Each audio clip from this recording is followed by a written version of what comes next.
اعوذ باللہ من الشیطان الرجیم بسم اللہ الرحمن الرحیم۔ آج جس سورہ کا ہم ذکر کریں گے وہ ہے سورۃ البقرہ۔ بقرہ کے معنی لغت میں گائے کے ہیں، اور یہ سورت جسم جسمانیت سے نکالتی ہے اور اتباع میں لاتی ہے، اور انسان کی اجتماعی اور انفرادی دونوں طرح سے تربیت کرتی ہے۔ ویسے تو ہمارے لیے پورا قرآن ہی ایک رحمت ہے، اللہ کی ہدایت ہے، لیکن کچھ صورتوں سے ہمیں جو سبق ملتا ہے ہمیں اس سے سبق حاصل کرنا چاہیے، اور زیادہ سے زیادہ قرآن پاک کی تلاوت کرنی چاہیے اور اس کو پڑھنا چاہیے۔ تو اس سورت کی ابتدا میں 3 لوگوں کا بیان ہے، مومن، کافر اور منافق، اور اس چیز کا بھی بیان ہے کہ مومن جو کہ طالب حق ہے، کافر اور منافق کی کیفیات سے ہوشیار رہیں اور جن امور کی طرف سے ہدایت کی گئی ہے ان پر قائم ہو جائے۔ آیت نمبر 67 میں ایک گائے کا واقعہ ہے۔ سورہ بقرہ کا نام اسی پہ پڑا ہے، اور واقعہ کچھ اس طرح سے ہے کہ بنی اسرائیل میں ایک شخص تھا جس کا نام عاجیل تھا، وہ مارا گیا اور جس کے قاتل کا پتہ نہ چلتا تھا۔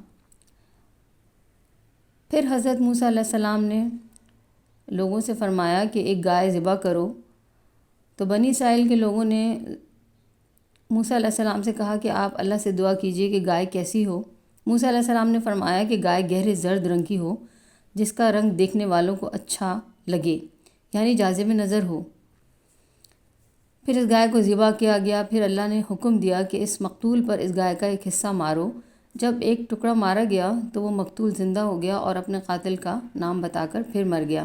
اسی طرح قیامت کے دن اللہ تعالیٰ انسانوں کو دوبارہ زندہ کریں گے، اور اسی طرح ہم اللہ تعالیٰ اپنی قدرت کی نشانیاں ہمیں دکھاتے ہیں۔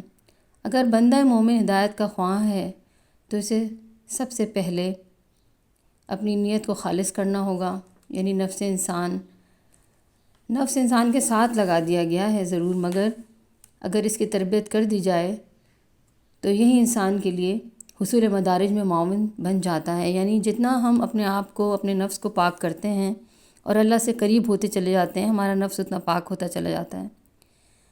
نفس کیا ہے؟ شیطان ہے جو کہ انسان کے ساتھ ہے، اور وہ اس کو برے کاموں کی طرف راغب کرتا ہے۔ لیکن انسان کو یہ سوچنا چاہیے کہ جو چیز ہمیں اچھائی کی طرف لے جاتی ہے، جو بھلائی ہے، جو اچھائی ہے، جو نیکی ہے، جس سے دل کو سکون ملتا ہے، تو انسان کو وہی چیز کرنی چاہیے اور اسی پر چلنا چاہیے۔ اسی طرح ہمارے قرآن کو اللہ تعالیٰ نے جو ہمارے لیے نازل فرمایا، تو اس میں بے شمار واقعات ہیں، بے شمار چیزیں ہیں۔ ہمیں قرآن کی تفسیر کو پڑھنا چاہیے تاکہ ہم ان سے فائدہ حاصل کر سکیں، اور حضرت محمد صلی اللہ علیہ وسلم کی زندگی کے مطابق اپنی زندگی گزارنا چاہیے، تو یہ دنیا ہمارے لیے خوبصورت بن جائے گی جیسا کہ اللہ کا وعدہ ہے۔ اور بہت سے قرآن میں ایسے واقعات ہیں کہ جن سے پتہ چلتا ہے کہ اللہ تعالیٰ مرنے کے بعد انسان کو کیسے دوبارہ زندہ کریں گے۔